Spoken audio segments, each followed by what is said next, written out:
ऐसा जो है वो समूह पाए, तो उसके लिए एक उच्च तकनीक की व्यवस्था मानी जाती है कि ऐसी तकनीक लगाए जिससे इनका अवशिष्ट का निस्तारण भी हो जाए, नियंत्रण भी हो जाए, उनका रिसाइकलिंग भी हो जाए, ठीक है ना, उनका दोबारा से उपयोग भी किया जाए, पर्यावरण को किसी प्रकार का नुकसान ना हो, या पर्यावरण के साथ एक तरह से मित्रवत व्यवहार के द्वारा ऐसे उद्योग की स्थापना की जाए जो कम से कम पर्यावरण को क्या पहुंचाए, नुकसान पहुंचाए, ऐसे साधनों का उपयोग किया जाए। ऐसी तकनीक की आवश्यकता पड़ती है किसी भी उद्योग की स्थापना के लिए।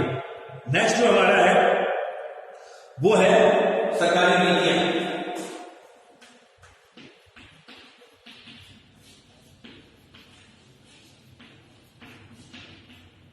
वो क्या है?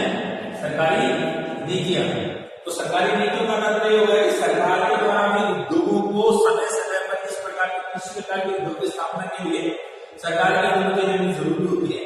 इसलिए सरकार जो है वो समय समय पर क्या करती है कि कुछ औद्योगिक नीतियां बनाती है, जिसमें उद्योगों के विकास के लिए बहुत से बिंदु होते हैं। उन मुद्दों के ऊपर आधारित उद्योगों का क्या किया जाता है? विकास किया जाता है। जिसमें उच्च तकनीक वाली वो व्यवस्था भी आती है कि पर्यावरण को भी आप दूषित न करें, उद्योगिक स्थापना करें। उदारीकरण की नीति अपनाई जाती है। उदारीकरण का मतलब ये होगा कि उद्योगों के लिए जो लाइसेंस व्यवस्था है वो है, उनका विस्तार करने के लिए तुरंत आप इस प्रकार के उद्योगों की व्यवस्था को विकसित करने के लिए परमिशन देने की व्यवस्था रहती है, ठीक है। उद्योगों की कैसे राष्ट्रीयकरण की व्यवस्था की जानी चाहिए। सरकार जो है वो राष्ट्रीयकरण की व्यवस्था, यानी सारे उद्योगों के अंदर पूरे देश भर में, पूरे राष्ट्र भर में उद्योगों की क्या की जाए? स्थापना की जाए। तो राष्ट्रीयकरण नीति भी अपना रही है। इसके अलावा विदेशी कंपनियां जो है उनको उद्योग नहीं लगा पाएगी, विदेशी कंपनी हमारे देश के अंतर्गत, ठीक है ना। और कोई भी विदेश के अंतर्गत कंपनी है वो सीधा ही कंपनी नहीं लगा सकती, उसको परमिशन लेनी पड़ती है कि हमारे देश के अंदर जो उद्योग है वो तो पिछड़ रहा है और विदेश की कंपनी को हम यहाँ स्थापित कर लेंगे। ऐसे नहीं, पहले वो सरकार की नीतियों के अंतर्गत आएगा, उसको देखेंगे कि क्या इस तरीके से व्यवस्था बन रही है, उस उद्योग को स्थापित करें या ना करें, उससे देश को कितना नुकसान होगा कितना नहीं होगा, इन सब बातों का ध्यान रखा जाता है। इसके अलावा टैक्स में छूट दी जाती है, जो ऋण होता है उसमें छूट दी जाती है, लाइसेंस व्यवस्था को छूट दी जाती है। तो उद्योगों के विकास के लिए सरकार जो होती है वो भी समय समय क्या करती है? नीतियां बनाती है, जो उद्योगों के स्थापना के लिए महत्वपूर्ण भूमिका निभाती है। तो ये कुछ 10 फैक्टर थे जो उद्योगों की स्थापना के लिए काम करते हैं। इसके अलावा भूमि, अन्य कारकों में बात करें, अन्य कारकों में बात करें, अन्य कारकों में अगर आती है जैसे सस्ती भूमि, भी उद्योगों की स्थापना करें तो उनको सस्ती भूमि, अब सस्ती भूमि कहाँ मिलेगी? सस्ती भूमि मिलेगी शहर के बाहर। तो अब वर्तमान में 2 चीजों से शहर के बाहर में उद्योग स्थापित किए, एक तो भूमि सस्ती मिलती है, ठीक है ना, सस्ती भूमि होगी तो उद्योग की स्थापना के लिए क्योंकि उसको लाभ होगा। अगर महंगी भूमि ले लेंगे तो उसको ज्यादा लाभ नहीं होगा, इसलिए भूमि कैसी होनी चाहिए? सस्ती होनी चाहिए उद्योगों की स्थापना के लिए। भूमि सस्ती हो, दूसरा सस्ती भूमि मिलेगी शहर के बाहर, तो उद्योगों का विकास जो हो रहा है वो शहर के बाहर हो रहा है। उसके पीछे दूसरा कारण यह रहता है कि पर्यावरणीय प्रदूषण की स्थिति जो रहती है उसके ऊपर कंट्रोल किया जा सकता है। तो सस्ती भूमि हो, ठीक है ना, राजनीतिक स्थिरता हो, समय समय पर राजनीतिक स्थिरता का मतलब होता है कि एक सरकार आ गई उसने तो उद्योगों के विकास के लिए कह दिया, दूसरी सरकार आई तो उसने उद्योगों के विकास में कुछ ध्यान ही नहीं दिया। तो उद्योगों के लिए इस प्रकार की औद्योगिक नीति स्थापित की जाए जिसमें स्थिरता रहे। राजनीति के अंतर्गत पद कोई सा भी हो, आपके दल कोई सा भी आए, लेकिन राजनीतिक नीति जो बनी हुई है उसके लिए औद्योगिक विकास में वो महत्वपूर्ण मानी जाए। इसलिए राजनीतिक स्थिरता होनी चाहिए। राजनीति के अंदर किसी प्रकार का उछल पुछल नहीं होना चाहिए। एक बार औद्योगिक विकास की जो नीति बन गई उसको सरकार की प्रशासनिक व्यवस्था देखे, न कि राजनीतिक दल देखे। क्योंकि एक सत्ता आई उसने अपने नियम बना दिए, दूसरी सत्ता आई उसने दूसरे नियम बना दिए, तो वो उद्योगों के विकास के लिए इतने ज्यादा इंपॉर्टेंट नहीं होते। इसलिए राजनीतिक स्थिरता जरूरी होती है, क्योंकि अगर औद्योगिक स्थापना करेंगे उसके लिए बीमा की सुविधा होनी चाहिए। बैंकिंग और बीमा की सुविधा, बैंकिंग और बीमा की सुविधा, बैंक से निश्चित जो अपनी पूंजी नहीं होती, ठीक है, ज्यादा पूंजी नहीं होती, बैंक से क्या किया जाए ऋण की सुविधा हो ताकि आसानी से उद्योगों की क्या की जा सके?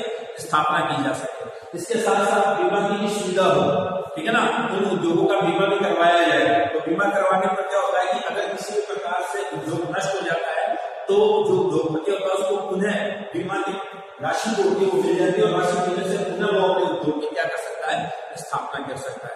तो ये कुछ कारक थे जो उद्योगों की स्थापना के लिए इंपॉर्टेंट माने जाते हैं, ठीक है ना। इसके बाद में जो हमारा टॉपिक आता है वो आता है विनिर्माण उद्योग का वर्गीकरण।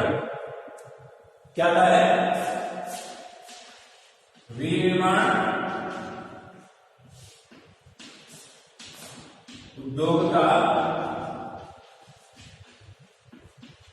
वर्गीकरण, यानी विनिर्माण उद्योगों को कार्य दृष्टि के अनुसार से उसके आकार के आधार में कितने भागों में विभाजित किया गया है, उस आधार पर इसका निर्माण करते हैं, ठीक है ना।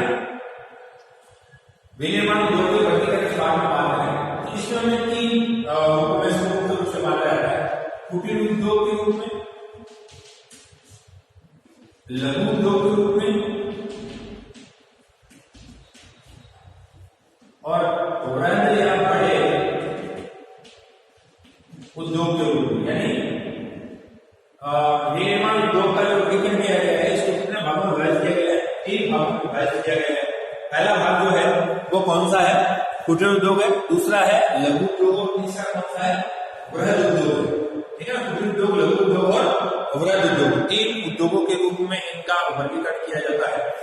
पहला कहते हैं कुटीर उद्योग, ठीक है ना। तो ये सबसे पहला उद्योग माना जाता है। उद्योग की सबसे छोटी इकाई जो है वो इसको माना जाता है। और मुख्य रूप से देखें तो इसमें नाम इसका आता है घर का उद्योग। कुटीर माने क्या होता है? घर का उद्योग, ठीक है ना। तो हम कुटीर उद्योग के बारे में बात करेंगे अभी। कौन सा उद्योग है? कुटीर उद्योग है। तो कुटीर उद्योग के अंतर्गत घर का उद्योग मतलब इसमें सबसे इंपॉर्टेंट है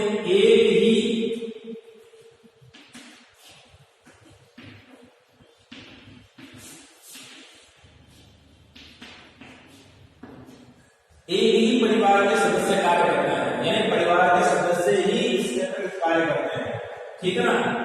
पूंजी का निवेश नामांतर का होता है, यानी कुछ नहीं होता। कच्चा माल जो होता है, कच्चा माल स्थानीय होता है, यानी जहां जो बात जा रहे हैं वहीं पर जो कच्चा माल मिल रहा है उसी से ही अपना क्या करते हैं? निर्माण करते हैं, ठीक है ना। आय इनकी क्या होती है? कम होती है। स्थानीय क्षेत्र में स्थानीय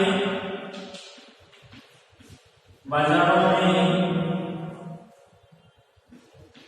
बेचा जाता है। ये कुछ कुटीर उद्योग के बारे में जानकारी प्राप्त कर रहे हैं, ठीक है ना। इसमें दैनिक जीवन में काम आने वाली वस्तुओं को सबसे इंगित किया है। इसकी विशेषता क्या रहती है कि एक ही परिवार के सदस्य जो होते हैं वो इस उद्योग में काम करते हैं। दूसरा है पूंजी का निवेश नामांतर का होता है या होता ही नहीं है। केवल क्या होता है? स्थानीय क्षेत्र में जो भी उनको कच्चा माल उपलब्ध होता है उसको अच्छा मशीनों का उपयोग बिल्कुल नहीं होता। मशीनों का उपयोग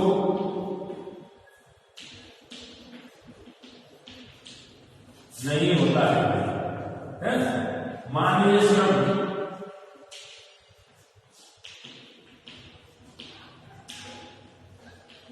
अधिकतम उपयोग, मानवीय श्रम का अधिकतम उपयोग होता है। तो पूंजी का निवेश बहुत कम होता है, ठीक है ना। क्योंकि एक ही परिवार के लोग होते हैं तो आसपास में जो भी उनको वस्तु मिलती है, जैसे मान लो बांस मिल गया तो उसकी इन्होंने क्या बना ली? टोकरी बना ली, ठीक है ना। बांस मिल गया, टोकरी बना ली। आसपास में छोटे शहरों के अंदर जो भी उनको स्थानीय रूप से वस्तु मिलती है उन्हीं से इनका निर्माण करते हैं। लकड़ी के खिलौने बना लिए, वो बना लिए। आय बहुत कम होती है। ये स्थानीय क्षेत्र में ही कच्चा माल होता है। आय स्थानीय बाजार में ही अपनी वस्तुओं को जो निर्मित करते हैं। हमने बताया निर्माण का मतलब हाथ से बनाई वस्तु, तो शारीरिक रूप से हो चाहे मशीनों के माध्यम से कच्चे माल को अगर किसी रूप को बदलने के आधार पर जो तकनीक उपयोग में ली जाती है उसे ही हम क्या कहते हैं? विनिर्माण उद्योग का है। तो हम बात कर रहे हैं विनिर्माण उद्योग का वर्गीकरण कर रहे हैं। उनमें सबसे पहला वर्गीकरण जो हमारा है वो कौन सा है? कुटीर उद्योग का है। और इसमें दैनिक जीवन में काम आने वाली वस्तुओं का ही उपयोग किया जाता है और निजी उपयोग के बाद में खुद घर के लिए उपयोग किया जाता है और उपयोग होने के बाद में जो वस्तु शेष रहती है उनको अपने स्थानीय बाजार में क्या करते हैं? बेच देते हैं। स्थानीय बाजार में मशीनों का उपयोग नहीं होता। ये लोग एक ही परिवार में रहते हैं, अपने परिवार के अंदर स्थानीय रूप से निम्न स्तर की तकनीक जो होती है हाथों से बनाने वाली जो तकनीक है उसी का अधिकतम क्या करते हैं? उपयोग करते हैं। मानवीय श्रम का अधिकतम उपयोग होता है। इस उद्योग की विशेषता आती है, इसमें मानवीय श्रम की अधिक से अधिक विशेषता रहती है। स्थानीय बाजारों में इनको बेच दिया जाता है। किसी प्रकार की वस्तुओं को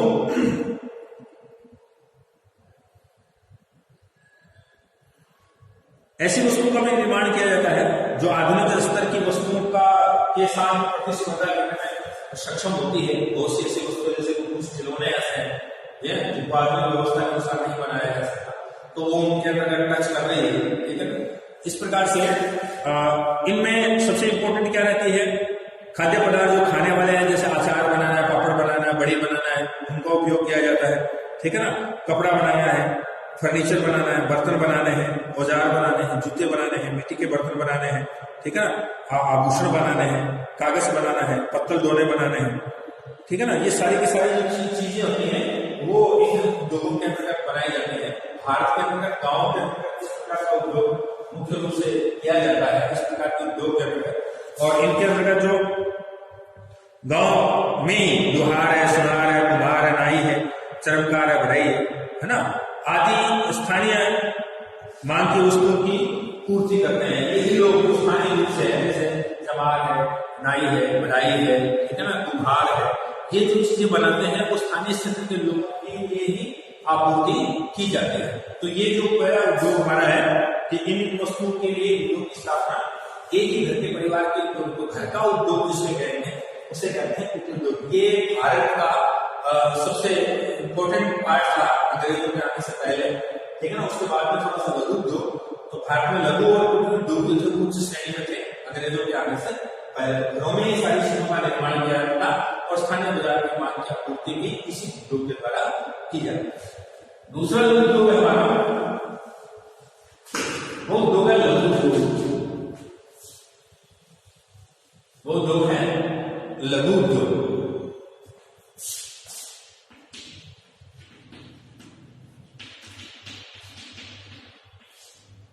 नौ नंबर का कौन सा है?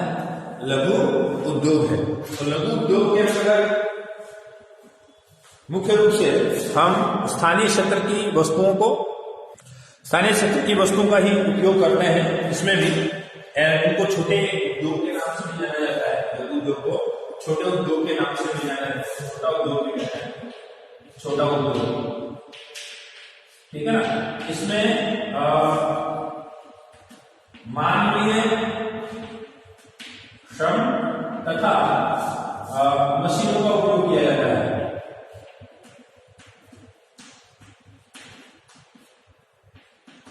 इस उद्योग में मानवीय श्रम का भी उपयोग किया जाता है और मशीनों का भी क्या किया जाता है? उपयोग किया जाता है।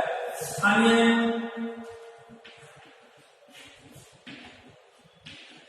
जो कच्चा माल होता है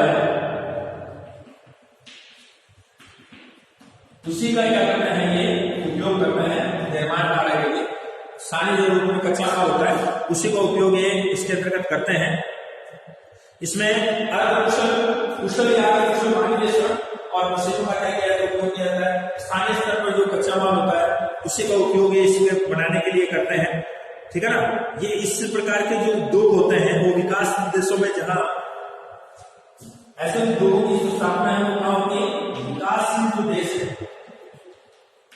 विकासशील देशों की अधिक जनसंख्या वाले क्षेत्रों में क्या होता है?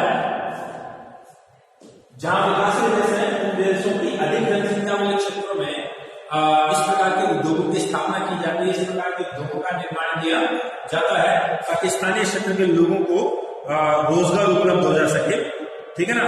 और इससे लोगों की क्रय शक्ति बढ़ती है। जो स्थानीय लोग होते हैं उनको आसानी से क्या होता है, रोजगार उपलब्ध हो जाता है, और जिसके कारण स्थानीय क्षेत्र के लोगों को ही पर्याप्त मात्रा में, स्थानीय क्षेत्र में ही लोगों को पर्याप्त मात्रा में क्रय शक्ति हो जाती है, खरीदने शक्ति प्राप्त हो जाती है, ठीक है ना। इन उद्योगों में मुख्य रूप से जो लघु उद्योग में और कुटीर उद्योग में जो अंतर पाया जाता है, वो क्या पाया जाता है कि इसमें कुटीर उद्योग में मानवीय श्रम का उपयोग है, इसमें मानवीय श्रम और मशीनों दोनों का उपयोग किया जाता है। ये प्रमुख अंतर पाया जाता है कुटीर उद्योग में और लघु उद्योग में। कुटीर उद्योग में केवल मानवीय श्रम का उपयोग किया जाता है, लेकिन लघु उद्योग में मानवीय श्रम के साथ साथ मशीनों का भी उपयोग किया जाता है। और दूसरी बात यह है कि वैतनिक श्रमिक रखे जाते हैं। वैतनिक श्रमिक का मतलब है जिनको वेतन दिया जाए। उद्योगों में काम करने वाले जो लोग होते हैं उनको वेतन दिया जाए, तो वैतनिक श्रमिक के नाम लघु उद्योग की एक प्रमुख विशेषता मानी जाती है। जबकि मानवीय श्रम नहीं होता है तो कुटीर उद्योग में वैतनिक श्रमिक नहीं बल्कि एक ही परिवार के सदस्य होते हैं, तो उसमें कोई वेतन नहीं दिया जाता है। लेकिन इसमें थोड़ा सा अंतर क्या है, पहला अंतर ये है कि मानवीय श्रम के साथ साथ मशीनों का उपयोग होता है जो कुटीर उद्योग में नहीं है, और दूसरा यह है कि इस उद्योग के अंतर्गत वैतनिक श्रमिक रखे जाते हैं जिनको वेतन दिया जाता है।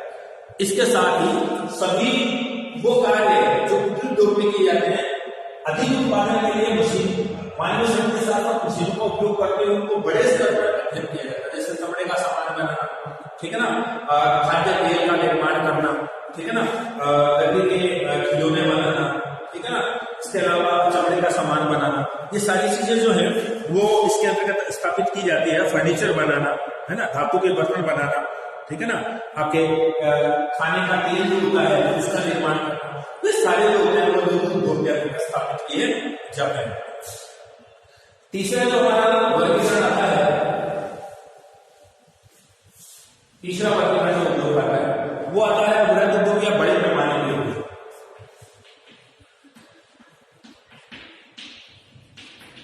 बृहद उद्योग या बड़े पैमाने का बड़े स्तर पर, बड़े पैमाने के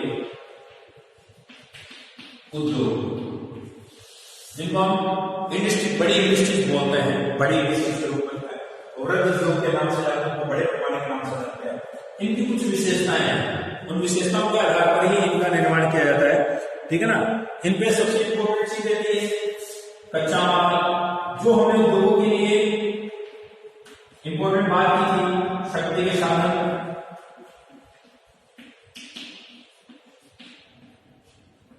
ठीक है ना, उच्च तकनीक,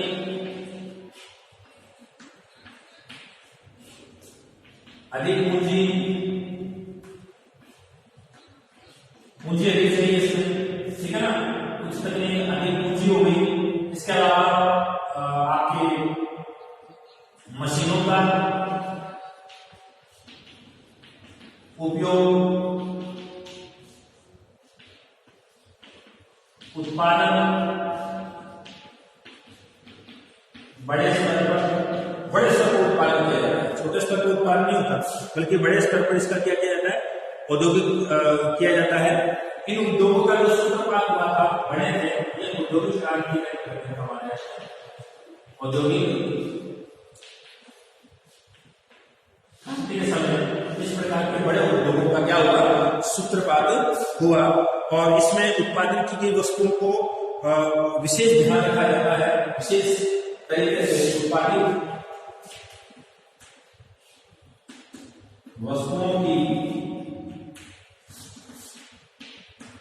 गुणवत्ता पर विशेष ध्यान दिया जाता है, ठीक है ना। विशिष्ट प्रकार की वस्तुएं भी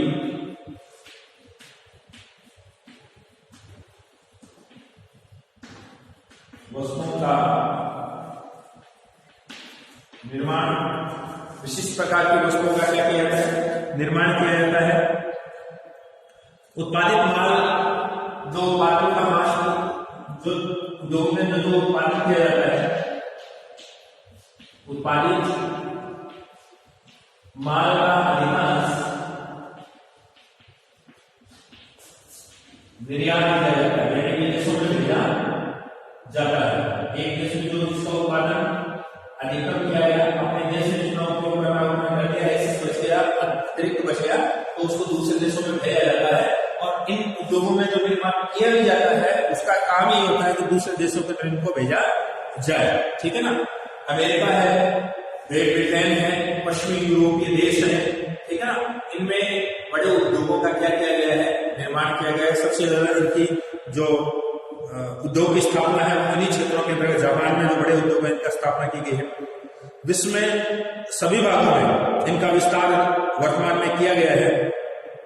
इसमें आपके सीमेंट उद्योग, ठीक है ना, वस्त्र उद्योग, लोह इस्पात उद्योग, पेट्रो रसायन उद्योग, ये सारे उद्योग जो होते हैं वो इन बड़े उद्योग में स्थापित किए जाते हैं, ठीक है ना। तो पहला है बड़े उद्योगों की स्थापना कच्चे माल के ऊपर डिपेंड रहते हैं, बहुत अधिक मात्रा में इनको कच्चे माल की आवश्यकता पड़ती है, बड़े स्तर पर इनका उत्पादन करना होता है, इसलिए कच्चे माल के स्थापना वाले क्षेत्रों में उद्योगों की स्थापना की जाती है।